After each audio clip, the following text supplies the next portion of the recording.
6 darkest moments from He-Man comics that never made it to animation. By the power of Grayskull, I have the power! Hi, welcome back to our channel. If you guys have been following us for quite some time, then you'll know we're big fans of the entire He-Man universe. For most of us, He-Man used to be, and still is, a bright Sunday morning cartoon, you know? We knew this cartoon was made specifically to sell toys that included colorful heroes, goofy villains, harmless fights, and numerous moral lessons before the credits rolled. There wasn't really any violence that included real gore, but DC decided to change that. During DC's 2012 to 2016 comic run, they turned Eternia into something far, far darker. The news stories they created featured numerous fan favorites getting impaled, fathers being possessed by none other than snake gods, children being turned into weapons, and He-Man breaking his sword for the greater good. As I said before, the cartoons knew how to be kid-friendly while sending the correct message through to the audience. But the comics said nope and decided to go all the way. In today's video, our focus is only on the modern DC Comics continuity. These are 6 He-Man comic moments where they were way too dark for animation, and most fans have never even heard of them. He-Man's father was dead the whole time, his body worn by King Hiss. Let's start off the list with a tale so terrifying that it might leave you questioning everything about King Randor himself. The entire What Lies Within arc was amazing because we got to see King Randor lead He-Man, Teela, Mossman, Stratos, and Battle Cat into Subternia so that they could at least try to bring the sorceress back to life. Sounds like a sweet and simple mission, right? They go in, there's a bit of hack and slash, and then poof, the sorceress comes back to life. I wish it was that simple though. Instead, by issue 10, after they survived the nightmare-soaked Circle of Dreams, the entire group managed to escape on a spaceship. But before they could celebrate, King Randor's demeanor suddenly changed, and he steered the spaceship right into the storm, which caused it to crash into the Circle of Death. He-Man was definitely shocked, but he was too worried for everyone's safety. And by the time he confirmed everyone was alright, a new threat was already on the horizon. Thousands of snake men were standing right outside the spaceship, waiting to ambush He-Man and the group. It was bad, but at least everyone was together, right? Wrong! Just as the ambush got worse, King Randor dropped his axe and revealed himself as King Hiss, the ancient and monstrous ruler of the Snake Men. He-Man was furious and attacked King Hiss, but Hiss was too strong. He countered He-Man flawlessly and dropped him instantly. King Hiss revealed that long ago, he had traveled to the core of Eternia in order to absorb the power of the serpent goddess Serpos herself, even though the process ended up killing every single one of his people. If this wasn't bad enough, he delivered another gut punch that changed the entire meaning of this run. He revealed that the entire quest to save the sorceress was actually just a ploy he had come up with so that he could manipulate Adam to come to Subternia, as Adam was the key to unlocking the Starseed. Understandably, Adam's emotions were all over the place, and then King Hiss, almost casually, revealed that he'd been wearing King Randor's body for a long, long time. Maybe since before Adam was even born. Do you guys realize how big of a plot twist that is? Every single moment Adam thought he'd spent with his father was a lie. Every battle they fought side by side, nothing but an act. And every single word of encouragement Adam thought his father had given him was actually King Hiss. Randor never even made it to Subternia alive. To be honest, no version of He-Man has ever had the guts to touch something so dark and twisted. But the plot twist was something so amazing, they would have to do something even crazier to top this for sure. He-Man sees his own evil future, then destroys his sword in the same issue. In the Eternity War, issue 6, Teela had been appointed to be the new sorceress, and she pulled He-Man into a vision of his future about 30 years later or so. At the start, it looked great, to be honest. He-Man had won the war. Hordak had finally been defeated, and the war had come to an end.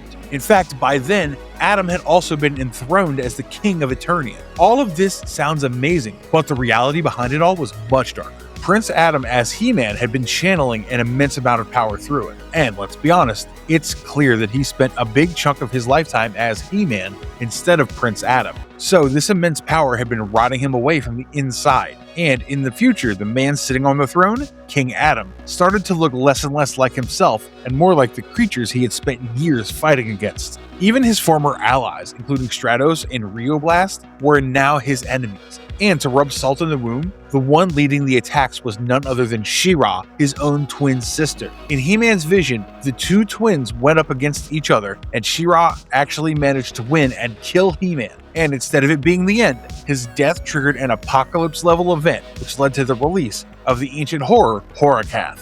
As He-Man continued seeing this vision from the future, he realized that this had been Hordak's plan all along, and it had all been set up from the start. And you know the most horrifying part? Without a single pause for thought, He-Man picked up the Sword of Eternity, the reforged Sword of Power, and shattered it onto a panel that reverted him back to Prince Adam permanently and locked away the He-Man personality and powers forever. In this issue, no enemy managed to defeat him, nor did he lose the sword. Instead, he saw his own future that would have stemmed from his own doings and decided that no one should possess a power such as his, especially if it led to circumstances like the one he saw in the vision. The cartoon gave us a hero who always won in the end, but this comic gave us a hero who knew that he had to give up his powers in order not to lose. He knew you either die a hero or you live long enough to see yourself become the villain. Hordak runs his sword through She-Ra. In issue 4 of the Eternity War, She-Ra actually managed to track down the infamous Eye of Chrono, which was one of the two magical ancient power stones that are collectively called the Eyes of Grayskull.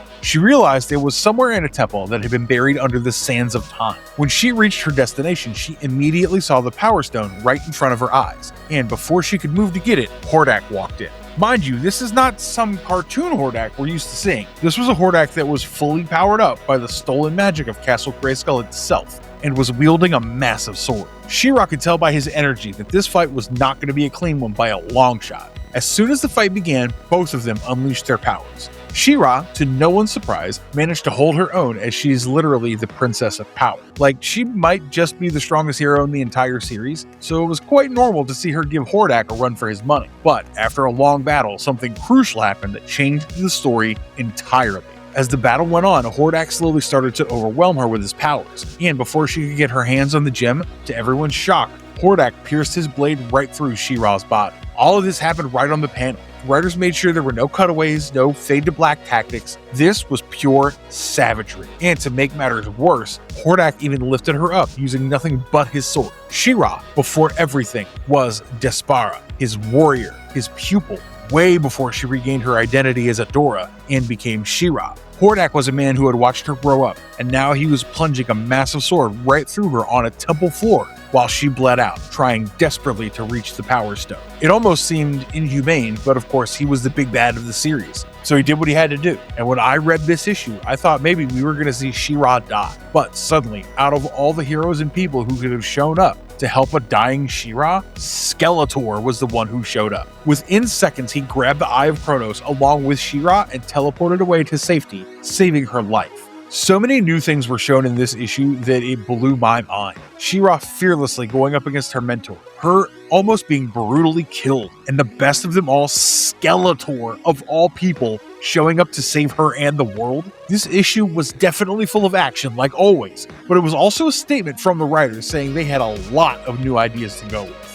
Man-at-Arms trades his life to save Teela. Issue number 14 of the Eternity War is not only glorious and reminds me of Attack on Titan. If you know, you know. But it also marks itself as a chapter where everything finally comes to an end. Of course, with a few major losses. During the final battle, He-Man and Skeletor were locked in a battle that was capable of shattering worlds. And whoever would win this battle would get Castle Grayskull forever. She-Ra, on the other hand, was trying her best to destroy the Eyes of Grayskull so Skeletor would not be able to use their power to gain an advantage. It was absolute chaos. Just then, the panel shifted to Teela, and it revealed that she was knocking on death's door. Apparently, her powers as the new sorceress were spiritually bound to the Snake Men. And when King Hiss made sure that every single Snake Man would die the moment he died, that power got ripped out of Teela immediately. Evil Lyn capitalized on Teela getting weaker and beat her down to the ground. Teela, using her final breath, called out to the goddess Zor as a desperate last cry.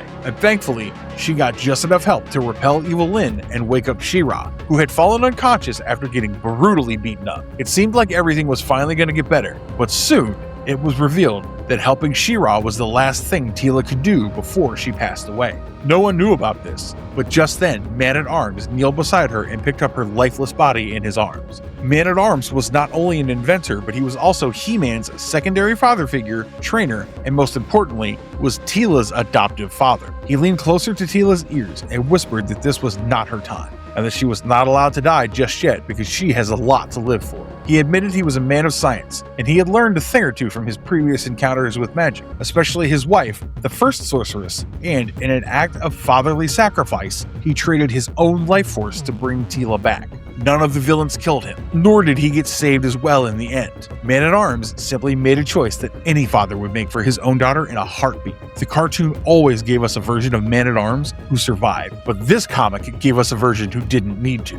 Hordak transforms Castle Grayskull into his own image. There's a reason for multiple issues from the Eternity War being included in this list, because not only did this issue end on a heartbreaking yet happy note, the very first issue itself made sure to plant the seeds of fear in the readers' hearts from the very first panel itself. In the previous arc, the Dark Horde had gotten their hands on a vial of He-Man's blood, the purest, most powerful blood possible. Seems bad already, right? Turns out the situation was even worse than we could have imagined, because as it's explained, Castle Grayskull was actually built around an ancient secret forge that responded to only one thing: the blood of Grayskull's true heir, aka He-Man's blood. This was the very forge which King Grayskull had used to forge the Sword of Power and the Sword of Protection, so you know that this forge is the real deal. So when Hordak actually poured the blood over the ancient ruins, the forge deemed him worthy and opened right up.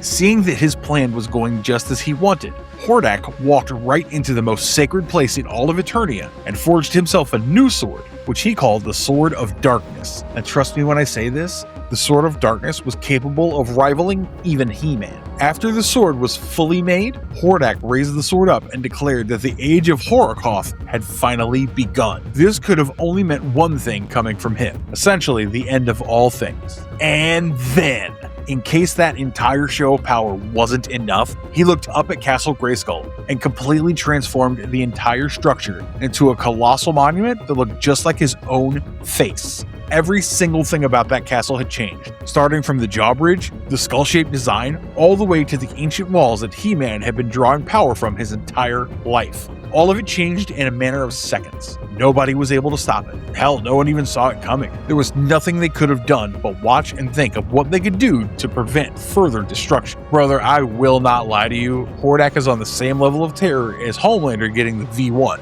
and maybe even more. Who knew that the hero was the key to the villain's power in the first place? Adam drives the sword into his own chest to expel King Hiss. The last event on our list that definitely gave me goosebumps was when Prince Adam chose to drive his sword right through his own chest in order to save Eternia.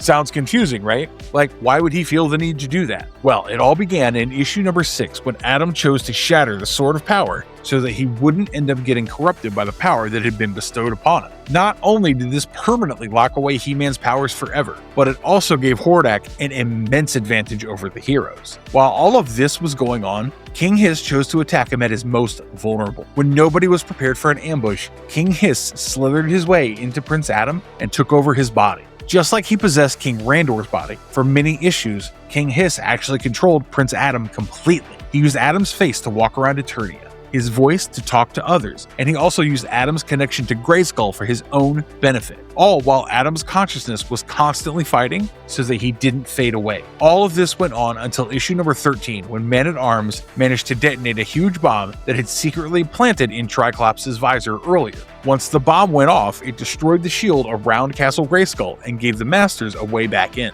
But that's not all that it did, because the explosion also gave Adam a chance to free his mind for just a second. He knew he had to do something, and he had to do it fast. So, while talking to a vision of his father, guiding and encouraging him, he accepted his fate as the Master of Eternity, while he stretched his last second into eternity, and dispelled the flame of Horikoth once and for all by plunging the broken Sword of Power into his chest, killing King Hiss and getting enveloped in the flames of Horikoth himself. It felt like Prince Adam had given up his life to save everyone, and he did, but fate knew that there was much more for him to do and accomplish. So Prince Adam was reborn as a fully recharged He-Man by the end of the issue itself. Not only did Prince Adam prove that he didn't need a sword to be righteous or powerful, but it also showed how willing he was to sacrifice everything to save his people from eternal doom. He-Man cartoons have hinted towards moments like this before, but the comics made sure to go through with it, and I'm glad they did, because sometimes sacrifices are the only way to make sure that peace and love go on for eternity, at least in Eternia. Alright guys, there you have it. 6 moments from He-Man comics that the cartoons didn't even dare to animate, because neither did they have the courage nor the freedom to do so. And honestly,